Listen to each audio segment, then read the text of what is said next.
에베소서 1장 19절로 23절 말씀을 제가 공부하겠습니다.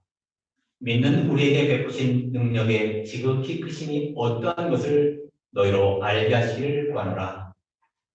그의 능력이 그리스도 안에서 역사하사 죽은 자들 가운데서 다시 살리시고 하늘에서 자기의 오른편에 앉으사 모든 통치와 권세와 능력과 주권과 이 세상뿐 아니라 오는 세상에 그는 모든 이름 위에 뛰어나게 하시고 또 만물을 그의 발 아래 복종하게 하시고 그를 만물 위에 충만하게 하신 이의 충만함이니라.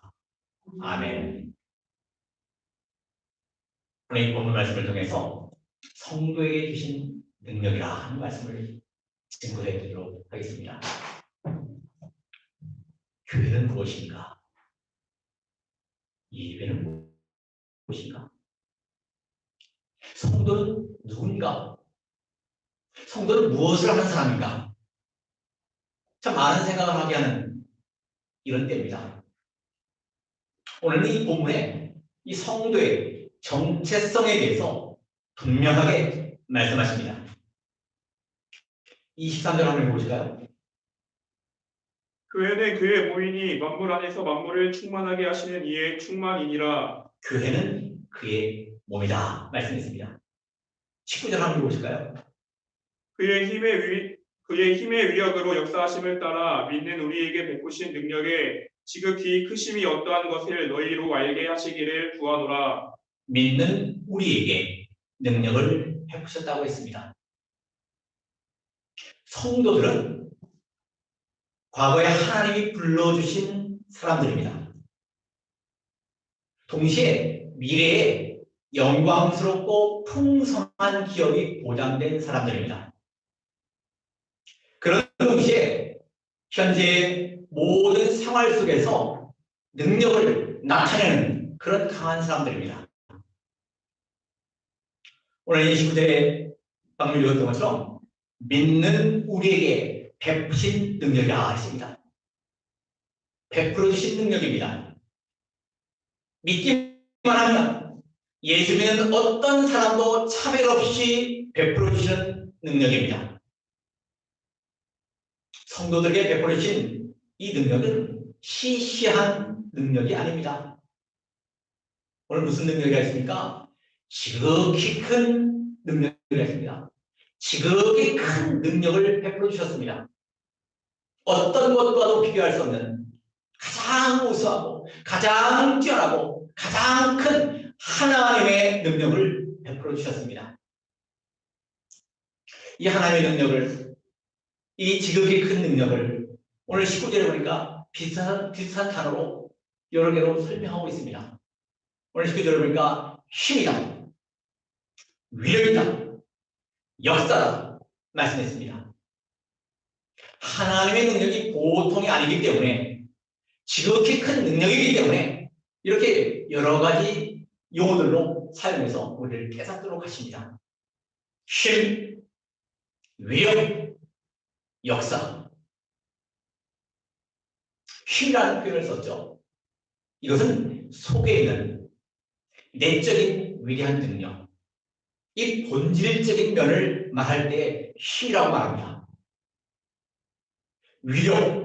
위력은 강한 힘이죠. 개혁한글에서는 강력이라고 했습니다. 강력. 이것은 실제 생활 속에서 나타나는 능력입니다. 정복하고 통치하는 것입니다. 여러분, 경찰서에는 무슨 반이 있습니까? 강력반이 있습니다. 강력반. 베테랑 형사들만 다 모아서 배치시킨 거죠. 이 역사라는 것은 실제로 일하는 것입니다. 하나님의 능력은 이론만이 아니라 실제로 성취시켜 나가시고 이루어 나가십니다. 실제 생활 가운데서 작용하는 능력을 가리키는 것입니다. 힘, 위력, 능력, 역사. 이것은 전부 하나님의 능력의 확실함, 하나님의 능력에 충만한 것을 가리키는 설명하는 그런 용어들입니다. 이것을 우리에게 베풀어 주셨습니다. 이 능력은 성도들을 회개시키는데 또 성도들을 보존시키는데 사용하십니다. 우리가 부족하지만 하나님의 능력으로 붙들어 주시고 안아서 업어서 이 시간 여기까지 우리를 인도하셨습니다.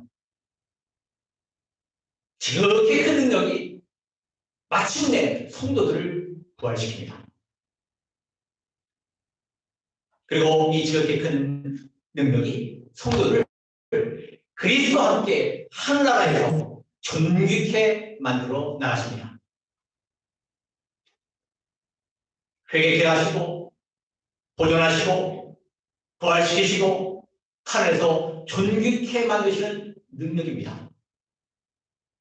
오늘 보면 에베소서는 사도 바울이 옥중에서 쓴 서신입니다.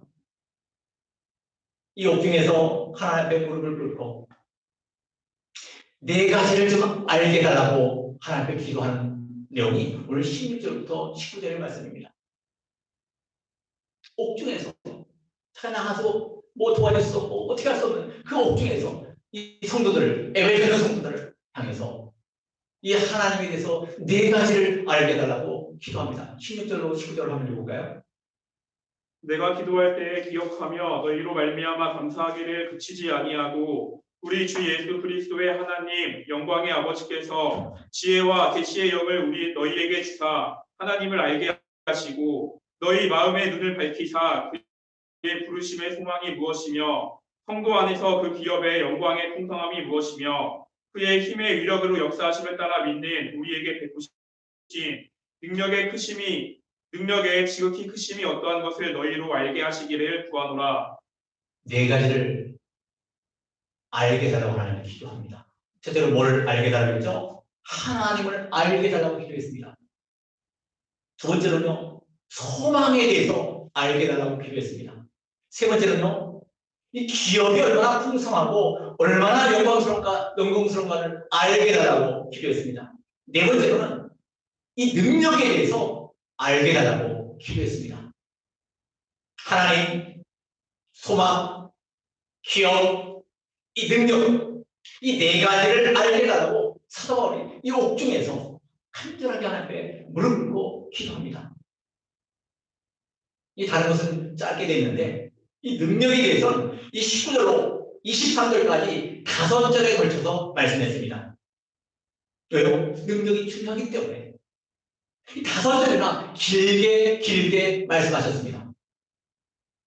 이것을 보면 이 땅에서 신앙생활하는 데 있어서 뭐가 있어야 된다는 것을 말씀하고 있는 것입니까? 능력이 있어야 된다는 것을 말씀하고 있는 것입니다. 능력 있는 사람이 되어야 한다는 것입니다. 실제로 신앙에 실력 있는 성도가 되라는 뜻입니다.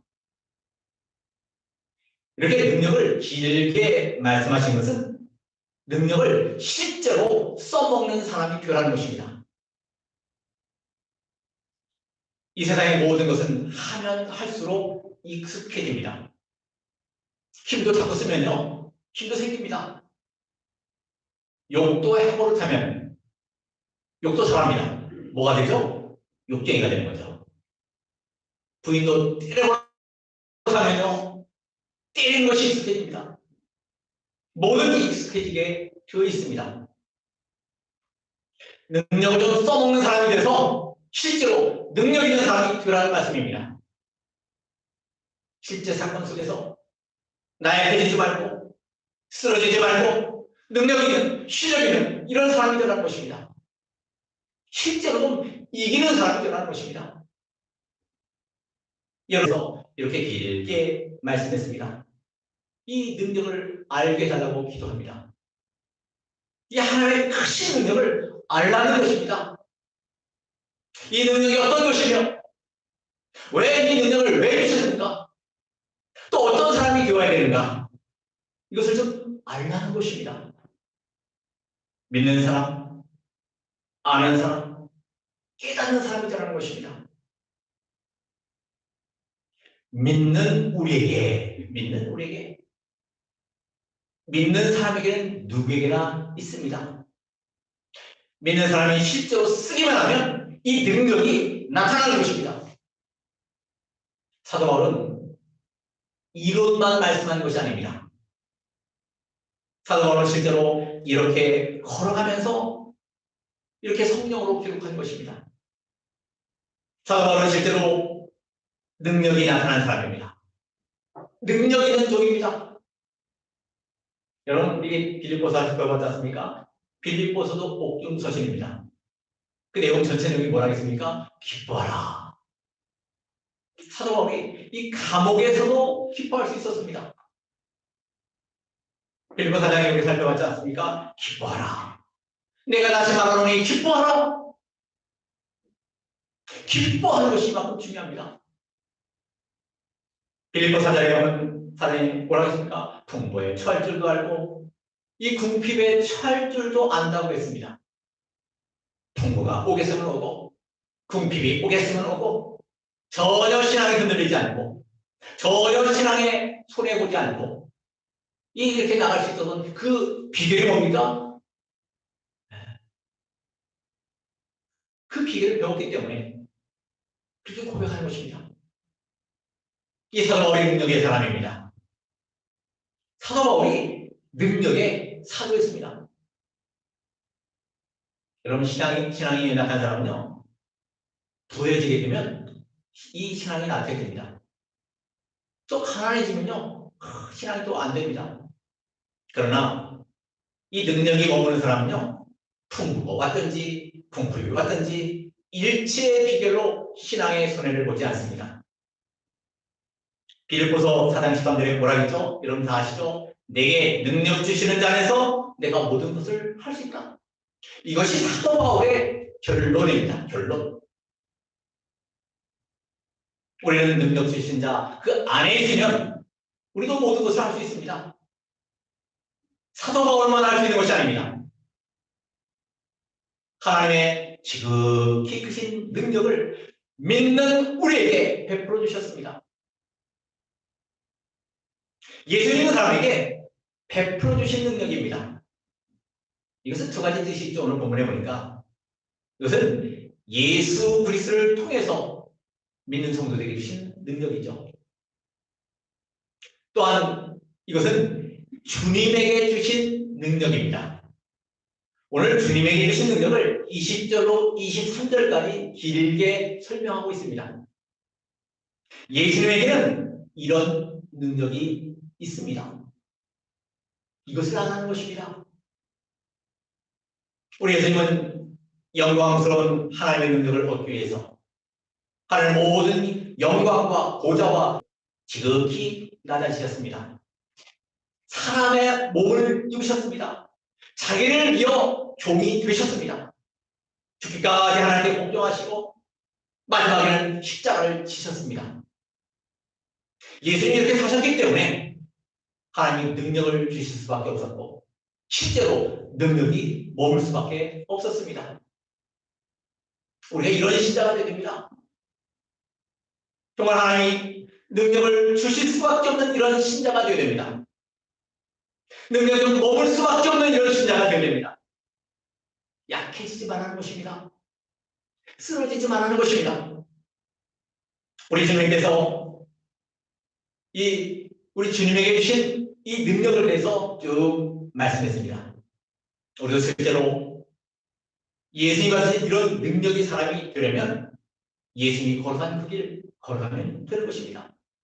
예수님이 걸어간 그 길을 걸어가면 우리도 능력의 사람이 됩니다. 히브리 11장에 보면 모세는 바로의 공주의 아들 애굽의 모든 모와 지배하게나 이런 것을 다 누린 것을 다 버리고 하나님의 백성과 함께 고난받기를 더 좋아했습니다. 더 나아가서 그리스도를 위해서 능력받는 그런 자리로 나갔습니다. 그래서 하나님께서 모세를 붙들고 쓰신 것입니다. 모세를 통해서 애굽의 10가지 재앙을 내리셨습니다. 그래서 마침내 이스라엘 백성들, 이 종살이하는 이스라엘 백성들이 어떻게 됐습니까? 해방됐습니다. 모세를 통해서 홍해 바다가 갈라졌습니다. 모세를 통해서 아말렉을 이기게 만드셨습니다. 이 모세가 이 지팡이를 치니까 반석에서 생수가 나왔습니다. 실제로 이런 능력의 사람이 될 수 있습니다. 우리 예수님이 걸어가신 길을 걸어가면 예수님이 주셨던 그 능력이 우리에게도 머물게 되는 것입니다. 우리는 날마다 자기 십자가를 지고 지극히 낮아지고 하나님의 말씀과 하나님의 뜻을 온전히 순종하면 우리도 능력의 사람이 되는 것입니다. 오늘 본문을 보니까 하나님은 예수님에게 두 가지 능력을 나타내 보이셨습니다. 능력을 주셨습니다. 우리 이 시간에 이 두 가지 능력, 우리도 배워서 좀 능력이 배운 이 머무는 사람이 되어야 될 줄 믿습니다. 20절에 보니까 이 하나님께서 주신 하나님의 지극히 큰 능력은 뭡니까? 죽은 자를 다시 살리시는 능력입니다. 20절 한번 읽어볼까요? 그의 능력이 그리스도 안에 역사하사 죽은 자들 가운데서 다시 살리시고 하늘에서 자기의 오른편에 앉히사. 네. 이 하나님 주신 그 능력이 뭡니까? 예수님 주신 능력은 죽은 자를 다시 살리는 능력입니다. 하나님 우리에게 주시는 것은요, 시시한 것 주시는 것이 아닙니다. 죽은 자를 살리는 능력을 주십니다. 우리가 복음을 전해서 그 사람 예수 믿게 되면 그 죽은 자가 살아나는 것입니다.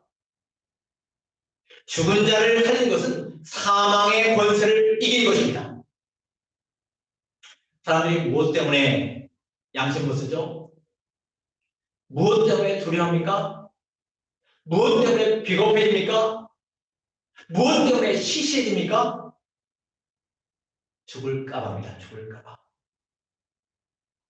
죽인다고 하면 신앙의 양심을 버리는 경우도 많습니다.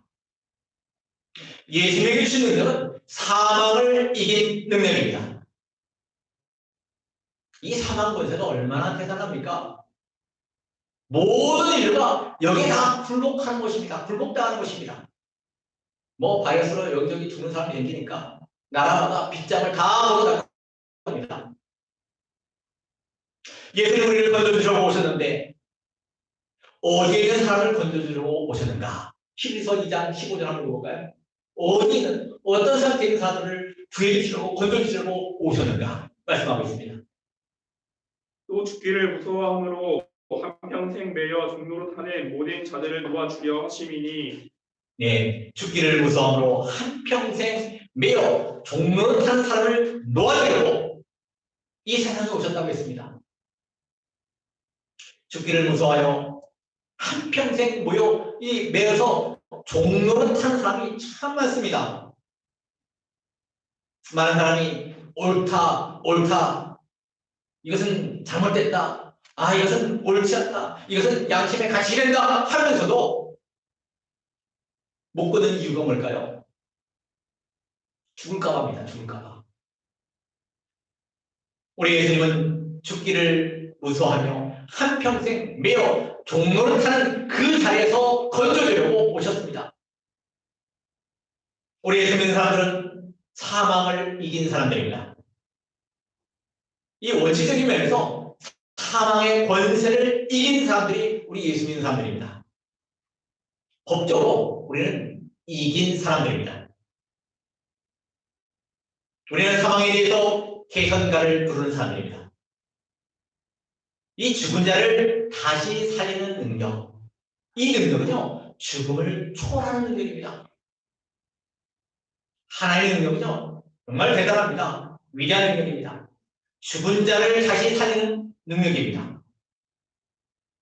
이 능력을 예수님에게 주어서 예수님이 실제로 살아나셨습니다.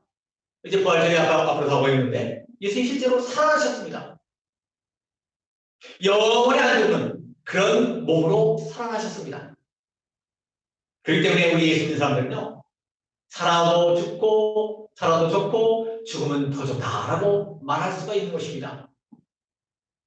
왜요? 해보다도 더 좋은 나라가 우리를 위해서 준비되어 있습니다. 우리 앞서가는 우리 선진들이 구름과 같이 우리를 기다리고 있습니다. 거기는 아픔과 고통이 없는 그런 나라입니다. 거기는 암이 없습니다. 거긴 경찰서도 없습니다. 거긴 바이러스도 없습니다. 영원히 안 죽는 그 나라가 우리를 위해서 준비되어 있습니다. 그렇기 때문에 우리는 살면 좋고 죽으면 더 좋은 그 사이에 끼어있는 우리라 있습니다. 어떤 고통과 시련이 온다 해도 굴복하지 않는 이 능력, 이것이 죽은 자 가운데서 살리는 능력입니다. 예수 믿는 사람은 시련과 고통이 온다 할지라도 굴복하지 않는 이런 능력 있는 사람들입니다. 죽인다 해도 모든 것을 다 빼앗는다 해도 신앙의 정규를 버리지 않는 것, 이것이 죽은 자 가운데서 살리는 능력인 것입니다. 믿는 사람은 이 능력으로, 이 하나님의 능력으로 다시 살아납니다. 죽었어.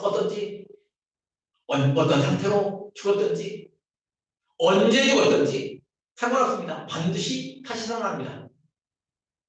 영광스러운 몸으로 다시 삽니다. 이 부활의 능력은 모든 것을 가능하게 하는 능력인 것입니다. 우리가 실제 생활 속에서 누구를 닮아라는 만큼 죽은 자 가운데서 다시 살아나는 이 능력이 뭡니까요? 누구를 닮아가는 만큼요? 예수님을 닮아가는 만큼 실제로 능력이 머무는 것입니다. 신앙은 이론이 아닙니다. 이론이 아닙니다. 신앙은 실제입니다. 실제로 머물러야 됩니다. 능력이 머물러야 됩니다. 우리 실제로 능력이 점점 커지는 사람이 되야 됩니다. 능력이 점점 커지는 사람이 되야 됩니다. 모든 시련, 환난, 이 고통, 이 모든 것은 누가 허락해서 온 것입니까? 예, 사람이 잘못해서 오는 경우가 있지만요. 하나님의 섭리 가운데 허락해서 오는 시련이고 이런 환난인 것입니다. 고통인 것입니다. 왜 그렇습니까? 마침내 성도들에게 은혜와 복을 주시려고 하나님 이런 시험을 허락하신 것입니다. 지금에는 우리가 겪는 정말 겪어보지 못했던 가보지 않았던 이런 길 경험한 것은 하나님 허락해서 온 것입니다. 누군 때문이 아닙니다. 우리가 이런 시련이 올 때 실제로 이기면요 능력이 눈덩이처럼 커진 것입니다. 여러분 눈 처음엔 좀 같지만 들리면 어떻게 되죠? 점점 커지지 않습니까? 우리가 실제 생활 속에 이 산구역에서 이 사건 가운데서 뒤로 물러가지 않고 정말 예수님을 실망시키지 않고 점점 장성한 사람이 되어야 됩니다. 점점 성숙한 사람이 되어져 나가야 됩니다. 그걸 위해서 하나님이 이런 어려움을 주신 것입니다. 교회에, 나라에 이런 어려움을 주신 것입니다. 두 번째로 하나님이 예수님이 주신 능력이 뭔가? 이 하나님의 지극히 큰 능력은 뭐죠? 하늘에서 자기의 오른편에 앉히는 능력입니다. 죽은 자를 다시 사는 능력을 주셨고 살리셨고 앉히셨다. 하나님 우편에 앉히는 능력입니다. 하나님이 살려놓고 내버려둔 것이 아닙니다. 살리실 뿐만 아니라 하나님 오른편에 앉히셨습니다. 여러분 대통령 오른편에 앉는 것도 대단하지 않습니까? 예수님을 하나님 오른편에 앉히셨습니다. 이건 뭘 가리키는 것이죠? 지극히 높인 것을 가리킵니다. 최고로 높인 것을 가리키는 것입니다. 하나님 보좌 우편에 있는 것은 영광스럽고 권세가 무한하고 가장 요긴한 자리를 가리키는 것입니다. 하나님 우리에게 베푸신 능력은 이런 능력입니다. 예수 별 볼 일 없는 사람같이 보입니다. 예수만 본받아 살면요 우리도 보좌 우편에 앉는 이런 요긴한 사람이 되는 것입니다. 천국에서만 이런 사람이 되는 것이 아닙니다.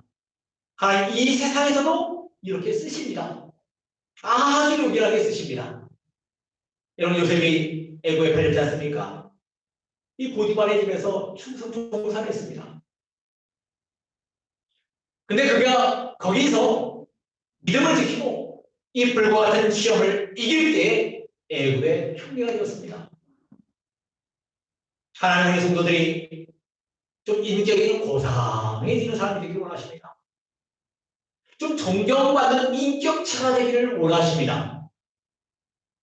하나님 우리에게 거룩한 목적이 있습니다. 우리 하나님 우편에 앉히고 싶은 그런 이 소원이 있습니다. 이렇게 다시 살리시고 이 앉히셔서 어떤 결과를 모를까? 이 하나님의 지극히 큰 능력은 세 가지의 결과를 가져옵니다. 21절 한번 보실까요? 모든 통치와 권세와 능력과 주권과 이 세상뿐 아니라 모든 세상에 일컫는 모든 이름 위에 뛰어나게 하시고 이 하나님의 지극히 큰 능력은 모든 통치, 권세, 능력, 주권, 모든 이름 위에 뛰어나게 하십니다. 모든 통치, 권세, 능력, 주권을 다 굴복시키는 능력인 것입니다. 엄청난 능력입니다. 예수님이 십자가를 지심으로 모든 무릎을 예수님에게 꿇도록 하셨습니다. 하나님을 내려가는 모든 통치, 권세, 능력을 다 꺾어버리시고 마침내 이기게 하는 능력입니다. 여러분 바로가 얼마나 강팍합니까? 이 강팍한 사람의 대명사가 바로 바로입니다. 바로왕입니다. 그런데 하나님께서 이 바로의 세력을 마침내 꺾으셨습니다. 바로의 통치, 권세, 그 능력을 다 꺾어버리셨습니다. 모든 이름 위에 뛰어난 이름을 주시는 하나님이십니다. 여러분 이 세상에서 제일 존귀한 이름이 누구의 이름 같아요? 예수 그리스도입니다. 예수 그리스도가 제일 존귀한 이름입니다. 예수님은 성도의 이름이 존귀한 이름입니다. 성도란 이름이 얼마나 존귀한가 여러분 아셔야 됩니다. 이기는 만큼 이름이 존귀해집니다. 예수님을 닮아가는 만큼 우리 인격이 존귀해집니다. 다시 살려서 이 하늘에 하나님 보좌 우편에 앉힌 그 결과로 두 번째로 어떻습니까? 하나님의 지극히 큰 능력은 만물을 그 발 아래 복종하게 하십니다. 만물을 전부 정복하는 것입니다. 여러분 만물의 지배를 받는 것은요 동물적인 삶입니다. 우리가 만물을 지배해야 됩니다. 이것이 성도입니다. 만물을 발 아래 복종케 하는 능력은 만물을 지배하는 능력입니다. 모든 만물, 만사, 모든 만물, 모든 사건을 다 이용해서 자기의 신앙의 성숙을 가져오고 능력 있는 사람이 되라는 말씀입니다.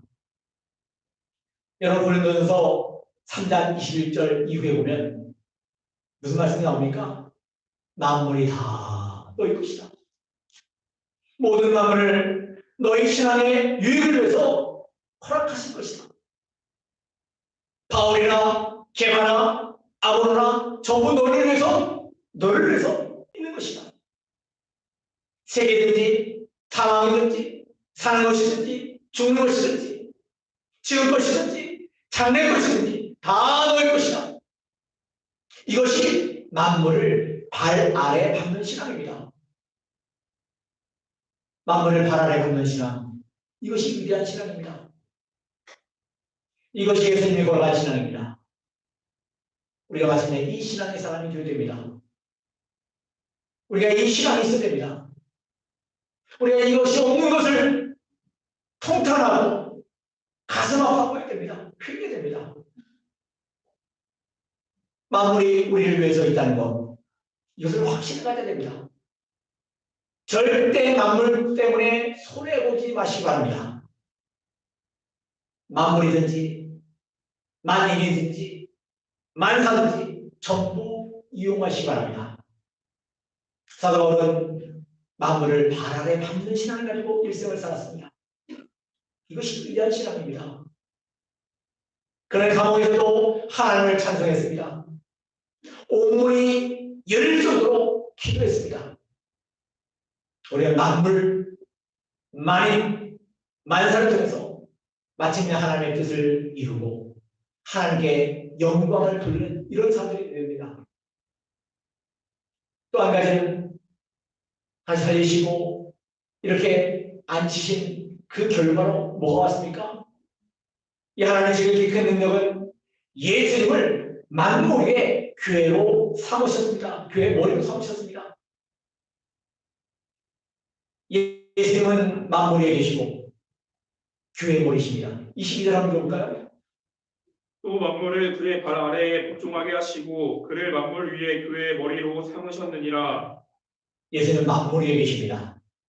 교회 머리십니다. 예수님이 누구예요? 우리 교회 머리십니다. 만물 위에 계신 예수님이십니다. 교회 머리가 되시는 예수님이십니다. 만물보다 위에 있는 것이 교회입니다. 어떤 것 위에 있는 것이 교회입니다. 만물보다 귀한 것이 성도입니다. 24절 한번 읽어보실까요?